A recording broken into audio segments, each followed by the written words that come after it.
What is up, YouTube? It's RSMario here, and I'm bringing you another analysis video. This time, this is the first video I'm doing in a series, not a series, but a bunch of videos I'm doing to break down certain parts of the Nintendo Direct that happened yesterday that really got me super hyped. And one of the things that really freaking explode, man, I was freaking hyped for this, and I kind of knew what it was almost right off the bat. And new Fire Emblem game from the same guys who did Fire Emblem, and from the author of the Get Backers anime and manga. I can't remember his name because I suck at names, but yes, Fire Emblem is back. Of course, we knew it was coming back because, well, it was one of those surprise titles that did really, really good on 3DS, and actually helped push 3DS sales couple years ago when 3DS was sagging a little bit. I've been playing Fire Emblem, and I'm freaking digging it, man. I mean, it feels like XCOM. And I played the hell out of XCOM, Enemy Unknown, and the expansion packs. So yeah, I freaking love Fire Emblem, and the fact that they're making a new one is awesome. Hopefully, it's not exclusive to the new 3DS. Hopefully it's an open game where you can actually play on all the 3DS systems. Even though I am getting a new 3DS, but still.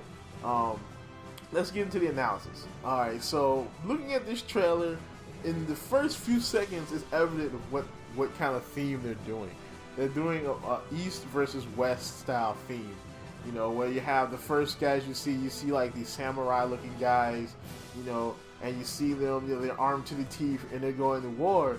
And you see the next few shots, you see some knights. Now you see, some Western style knights, riding horses, with straight swords, long swords. And you see the samurai have their katana style swords and those Asian spears. I can't think of the name of them. I used to know this, but I can't think of the name of them. And you see them, they're going to war. And you see, of course, the West looks all menacing. Like the horses have like bull horns. And, they're wearing masks with, like, gold skulls on them and stuff. So you can kind of tell who the protagonists and antagonists are. Even though that will kind of, blend later in the trailer. You'll see, you don't really know who the enemies are or what, But, yeah, these masks are also going to come into play again, too. Because in Fire Emblem Awakening, of course, there's going to be some minor spoilers, but there is a cult of people, and they're following an ancient evil, and it looks like that's going to happen here too. So you're going to see, something that's reminiscent of these masks again later in the trailer. Let's see, it's going on through the trailer. We get to the next shot. We see the trademark of the Fire Emblem series.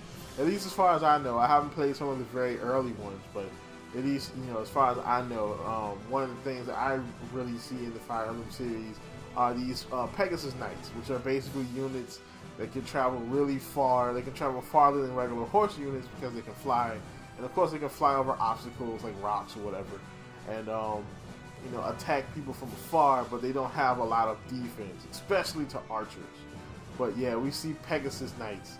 And we see, in Fire Emblem Awakening, the only people who have Pegasus Knights are the protagonists. The antagonists have, Dragon Riders, which sounds way more awesome, but Pegasus Knights are still cool too, especially since Cordelia's one. Cordelia was awesome.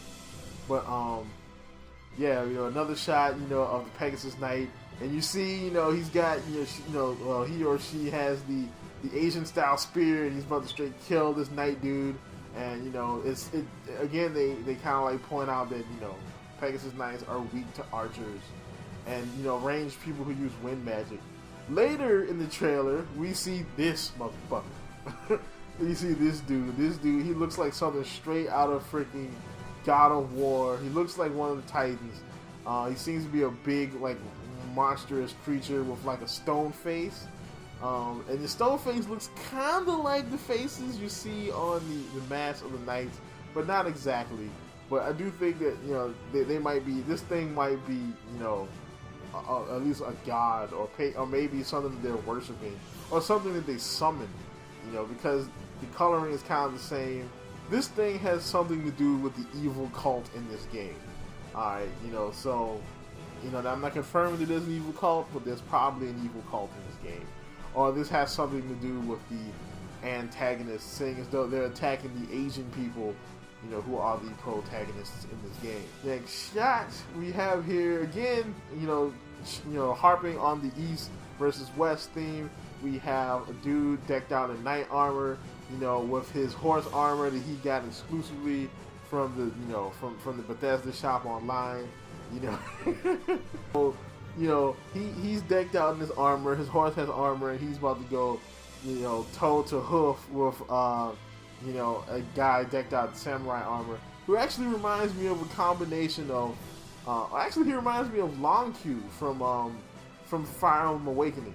Another awesome character that I try my best to keep alive.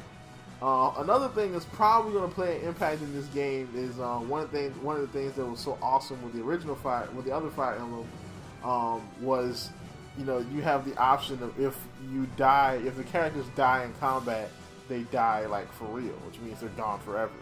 You know, like XCOM, you know, if they die, that's it, it's over. You know, and it kind of, you know, puts another layer of strategy on it, because you don't want, you know, your characters to die, especially when you get attached to them. You know, and you know, one of the reasons why I haven't beaten the game yet is because there's one battle, and there's a battle. Well, I'm not gonna get into the story, but there's a battle going on, and I keep losing characters. You know, and it's always somebody important. It's like, no, well, it's not important where it's a game over, but it's important to me. So I was like, start it over, start the battle over. I've started this battle over like 10 times, and I'm probably gonna, eventually I'm gonna have to buckle down and just deal with the fact that this person's gonna die. You know, the next shot we get to see, you know, this all-out war going on. Now, I said we see Asian dudes with, like, you know, spears versus European dudes with, like, pikes and swords. Yeah, it's East versus West, and I'm thinking that these two dudes in the center are, like, you know, the leaders or generals of the army, because they're in the center of the picture, which, you know, we do later learn is a picture probably depicting a war that happened earlier, similar like what happened in Fire Emblem Awakening, where the game starts years after a previous war, which kind of ties into the events of the current game, which, I mean, it's not a bad thing. A lot of games kind of do that. Then we get down to who may be our main protagonist, or she may be a big element of the story, because we see her way too much in this trailer, so she's definitely an important part of this game. You know, she's dancing. You know, she kind of reminds me of the Oracle from 300, just, you know, with more clothes. You know, she kind of reminds me of the Oracle from 300. You know, she's just dancing all melodically, and you know, in front of the picture. And then we get down to some gameplay. Gameplay looks like Fire Emblem Awakening, which isn't bad, because I like that anyway. And I was a little worried when I first saw the trailer, because it looked like they reused sprites. Because, you know, especially the Pegasus Archer looked like Cordelia. You know, I was like, no, they reused sprites. But no, just looking at the stills and looking at the trailer a bunch more times, you know, they changed the sprites. But yeah, you know, you get that East versus West vibe. This chick, I want to know who she is in the game. She was cool. I'm definitely gonna try my best to keep her alive. She was like all super cool, like, you know, happy and kawaii and stuff. But yeah. So you know, we see that they've kept the whole battle sequence where, you know, it kind of like sinks into like the two people battling. That's pretty cool. You know, and you see that this is taking place in the, I guess, the protagonist country. What I assume the story is going on here is that the Western style country is more like an empire, and they're taking over other territories. And so, of course, you know, kind of like Full Metal Alchemist, you know, where you have like Amestris is kind of like the Western power, and they're like taking over all these countries. And then Jing is like the Eastern power, even though technically Jing and Amestris never go to war, you know. But it's kind of like that though, you know. The antagonists are a empire, and they're probably attacking the, you know, the Eastern country. And of course, you know, they're the protagonists in this whole situation. And then we get to another screenshot, you know, showing off, you know, Pegasus Knight chick with the Sasuke dude. You know, yeah, she does. I mean, that haircut reminds me of Sasuke, man. This red-haired Sasuke. But yeah, you know, we see more of the East versus West vibe, because you know she looks all Japanese, even though technically she doesn't have like samurai armor on, you know, versus a knight. And here, you know, you see the Pegasus Knight can fly over water. That water looks cool. Like, do you see that they're adding diversity to the map types now? You know, even though I haven't gotten too far in Fire Emblem Awakening, so I haven't seen all the maps, but they're adding diversity to the maps. You see, you have water, you have to fly over the water, you have to hold this bridge. Like, there are points like this in Fire Emblem Awakening where you have like a choke point. You know, well, there'll be like 2 mountains and like a pass, like 300 style, and you know, all you really have to do is if you hold the pass, you know, as long as they don't have any flyers on their side, you know, they have to come through this pass, and you can just bottleneck them in. You know, then we see another cool thing here. Now we see this is an outside battle. So you know, you see this is the Pegasus Knight chick attacking this cavalry person. And you see in the background, you see the army in the background. That's pretty cool. You know, now you didn't have that in Fire Emblem. It was just kind of like, you know, the battle was going on. But here you can actually see like the other dudes in the background. Hopefully by the time this game comes out, they'll have like those dudes like fighting each other or fighting somebody else or something. You know, so it's like, oh, there's a battle going on in the background while you two fight. That would be pretty cool. But this is still a start. That's pretty cool. And if you look at it, closely, you can see on this side, there's actually the different army on that side. You know, so it actually looks like 2 sides are going to war. You know, and they're about to converge on each other. That's gonna be, that looks awesome. Then we get this one. We get this clip right here of a dragon. You know, a European-looking dragon or something. You know, in the water. Now, at first I thought that the dragon was kind of trying to save her. Like, she falls in the water, he goes in the water after her. You know, but then if you look closely, you know, Ghost Dragon Dude is actually trying to kill her. So, he's actually choking her out in the water. So I'm like, damn, cuz you don't have to kill her. You know, so, yeah, so this dude is definitely an antagonist. Ghost Dragon Dude is yeah, he's freaking deadly. Like, he's straight drowning people. That's not cool, man.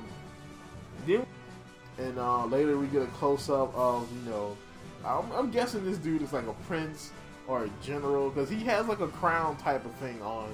So he could be, you know, a nobleman of the other side who basically sees, you know, the era in his country, and he turns, and you see him, he's getting ready to square off with freaking Madara Uchiha looking dude, who I hope is not dead. You know, this looks like a flashback, so it looks like he might have actually killed this guy, and he might actually be thinking about what happened later. But, yeah, man, this game is going to be awesome. I can't wait, man. I can't wait for this game. Fire Emblem, the new Fire Emblem of the series is going to be incredible. As more information comes out, I will be covering this because I'm playing through Fire Emblem and I like this. So you might see more of this in the future. But that's about it. You know, like, comment, subscribe, and watch out for my other videos. And as always, keep it real. Keep it real, nigga. Keep it real.